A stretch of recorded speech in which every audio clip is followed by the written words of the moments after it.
السلام عليكم مشاهدي الكرام. من فضلكم لو عجبكم الفيديو لايك واشتراك في القناة. اختكم محتاجة دعمكم. النهاردة هنتكلم عن عملاق من عمالقة الفن المصري، جنرال الدراما، أيقونة كبيرة في تاريخ الفن المصري، قيمة وقامة. الساحر، مزاجنجي السينما المصرية. غاب الفنان محمود عبد العزيز بالجسد، ولكن رسم على وشنا بسمة هتفضل موجودة. ذكرى وفاة الساحر محمود عبد العزيز. الشيخ حسني عبد الملك زرزور أبو هيبة الساحر رحل عن عالمنا في 11 نوفمبر 1916، تاركا موروث فني كبير، محبة أكبر في قلوب جماهيره، وألم أكبر وأكبر لرحيله. محمود عبد العزيز مواليد الإسكندرية 4 يونيو 1946، حي الورديان، بكالوريوس زراعة وماجستير نحل، جامعة الإسكندرية سنة 1966.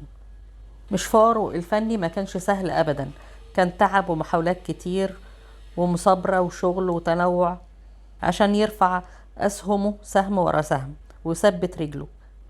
اشتغل أخصائي نحل وباع جرايد في اليونين، و120 عمل فني بين السينما والدراما، وأبنائه مكملين المسيرة الفنية، محمد وكريم محمود عبد العزيز، أبطال من أبناء جيلهم. كريم نجم صف أول.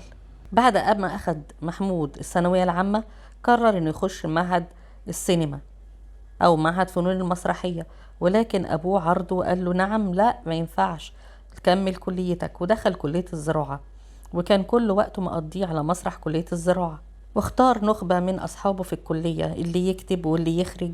كمان كان بيجيلهم مخرجين من التلفزيون يخرجوا لهم مسرحياتهم وأعمالهم على المسرح الجامعة. في كلية الزراعة كان قسم حشرات، وعمل ماجستير في النحل، واشتغل في الأول مساعد باحث في معهد بحوث وكالة النباتات، وأول مرتب قبضه كان 17 جنيه.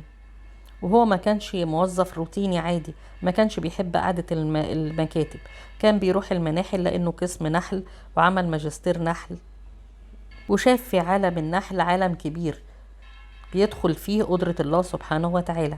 وبعد ما خد البكالوريوس نزل على مصر علشان يقابل المخرجين، راح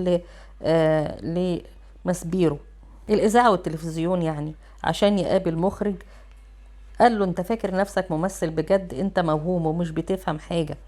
محمود عبد العزيز اتصدم وقال كده تمام. وفي أواخر الستينات قرر ان هو يسافر إيطاليا، فينيسيا. وبالفعل في فينيسيا ما كانش لاقي ياكل ولا يعيش، عاش حياة المتشردين، لا أكل ولا شرب ولا نوم. وبعد كده قرر ان هو يروح فيينا، وكان برضو نفس الموضوع، كان بينام في الشارع ويعيش حياة المتشردين وبهدلة، ولكن بقى كان بيخاف كمان على نفسه من المتشردين اللي موجودين في فيينا، وكان أول بوليس يقبض عليه في أي وقت، فكان بيدخل المحطة يقعد على الكرسي وينام عليه مكانه هو قاعد هو نايم. وبعد كده اشتغل في الصحافة. اوعوا تفتكروا اشتغل صحفي، لا، اشتغل بايع جرايد، كان بيقف على الأوبرا في فيينا واللي رايح واللي جاي يبيع له جرايد. وبعد كده خد قرار مفاجئ ان هو لازم يرجع مصر، ورجع تاني على كلية الزراعة، وقدم ان هو يخش يعمل ماجستير في النحل، ما هو كان مساعد باحث. وكانت البداية على مسرح كلية الزراعة، والأعمال اللي كان بيعملها هو أصحابه كانوا عاملين الكلام ده. طبعا كان في الستينات مسرح كلية الزراعة فرقة المسرح الجامعي السكندري. في أحد العروض المسرحية في الجامعة قابل المخرج نور الدمرداش، ونور الدمرداش كان أكبر مخرج دراما في الإذاعة والتلفزيون. وقابل محمود عبد العزيز وقال له أنت مشروع نجم كبير.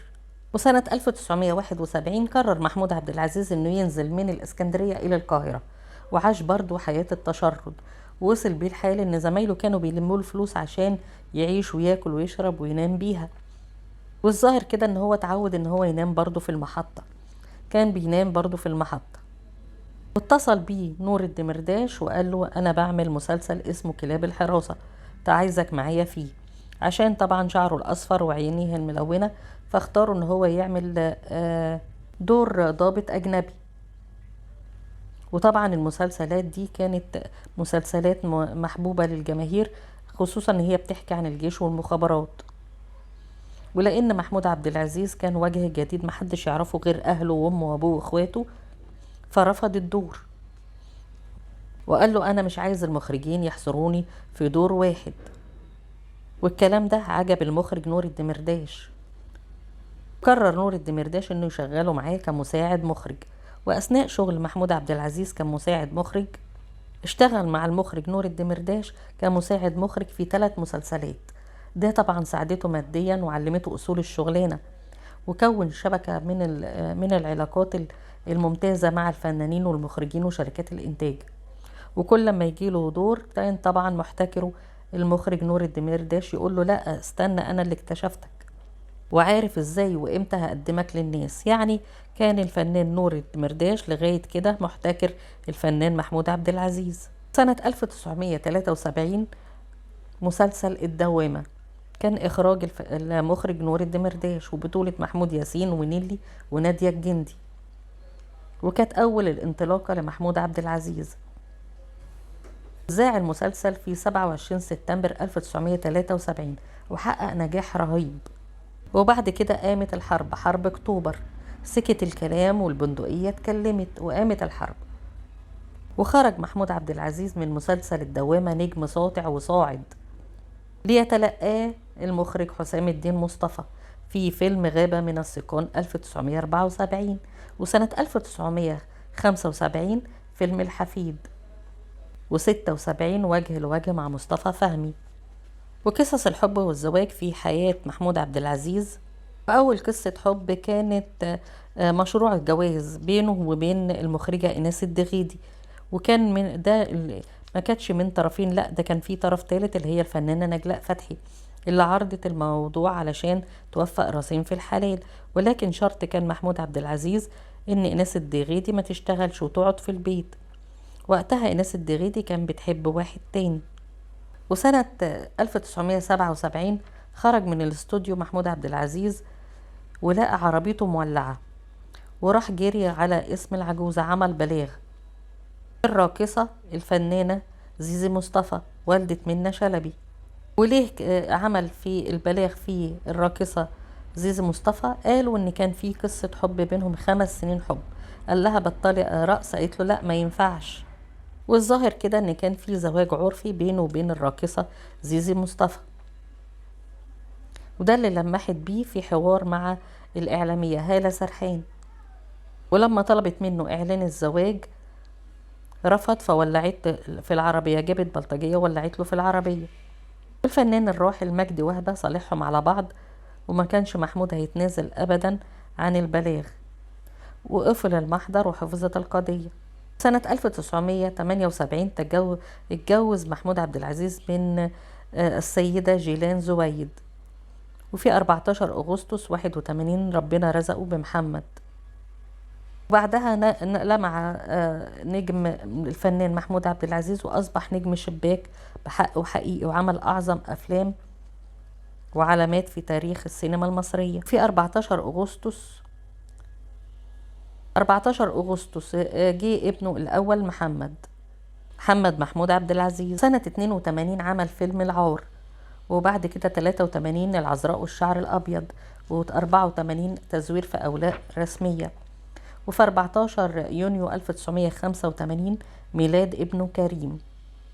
85 عمل فيلم إعدام ميت، والشقة من حق الزوجة، والكيف، والبريء سنة 86، وجري الوحوش 87، والسادة الرجال 89، ويا عزيزي كلنا رصوص. 45 فيلم في الثمانينات. والازدهار والنجومية ظهر في مسلسل رأفت الهجان، المسلسل اللي قلب الدنيا، مؤلف صالح مرسي والمخرج يحيى العلمي. والموضوع ده بقى كان سرقة القرن زي ما بيقولوا.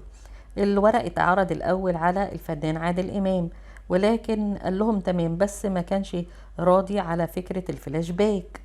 وأياميها عادل إمام كان نجم شباك وملك الإيرادات في السينما، ولكن صالح مرسي ما عجبوش الكلام وخد الورق وعرضه على الفنان محمود عبد العزيز. وافق على الفور طبعا، لأن المسلسل ما يترفضش.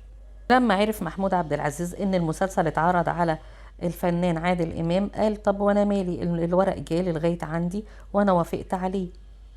والمحاور مفيد فوزي كان في لقاء مع محمود عبد العزيز ومجموعة من الفنانين، وساعتها اتكلم محمود عبد العزيز والإيرادات وقال للإيرادات كل شيء، وقاموا قاطعين، يعني بيخبط في الفنان الزعيم. ولكن بمجرد ان عرف ان عادل امام زعل منه، راح وجري ودور عليه ولقاه عند سمير خفاجة وصالحه. مسلسل رأفت الهجان كان من 3 أجزاء واتعرض سنة 88، ولما اتعرض المسلسل حقق نجاح ساحق. 3 أجزاء كان بيقعد الناس في بيوتها تستنى الحلقات. رأفت الهجان وإستر بلونكس. وأصبح المسلسل من العلامات الموجودة في تاريخ الدراما المصرية، وكفاية الموسيقى بتاعته مسلسل وكمان النجوم اللي كانوا موجودين أثبتوا نفسهم على الساحة الفنية. مسلسل عايش لأجيال وأجيال. 3 أجزاء حققوا يعني نجاح لا مثيل له، نجاح ساحق. وبعد كده مشكلته مع الفنان يحيى الفخراني لما جاله سنة 92 جاله فيلم دنيا عبد الجبار، والفيلم ده كان معروض على الفنان يحيى الفخراني. فراح محمود عبد العزيز وقابل محمود سعد وقال له ده انا قاعد مع يعني يحيى الفخراني بقول له انا هعمل فيلم دنيا عبد الجبار. قال له ده لا، ده انا اللي هعمله. وزعق يحيى الفخراني بصوت عال وقال الفيلم ده بتاعي، الفيلم ده بتاعي. فمحمود سعد قال له روح وقول له انا مش هعمله. وساعتها قرر يحيى الفخراني ان محمود عبد العزيز هو اللي يعمل الفيلم. جه فيلم الكيت كات، الشيخ حسني علامة من علامات السينما المصرية. قرر محمود عبد العزيز انه يطلق مراته وام اولاده جيلان زويد. كانت مشاكل بسيطة لكن تدخل الاصدقاء ادى للطلاق، وده اللي ادلى بيه محمود عبد العزيز.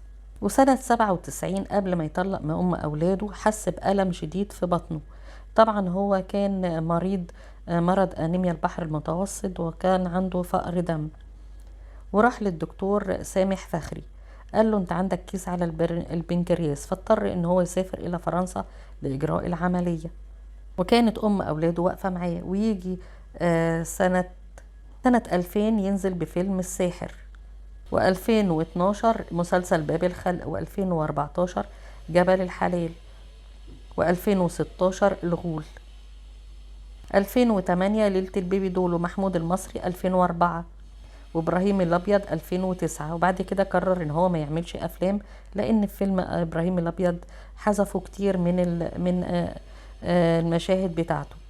وبعد كده حس الفنان محمود عبد العزيز بألم شديد في الاسنان، واكتشفوا ان هو سرطان منتشر في كل جسمه. ويصحى الشعب المصري والعالم العربي على وفاة الفنان محمود عبد العزيز في 12 نوفمبر 2016. رحم الله الفنان القدير الفنان محمود عبد العزيز وأسكنه فسيح جنته. رحلة كفاح، هو ده الفنان، رحلة كفاح من الصفر للقمة والحفاظ على القمة.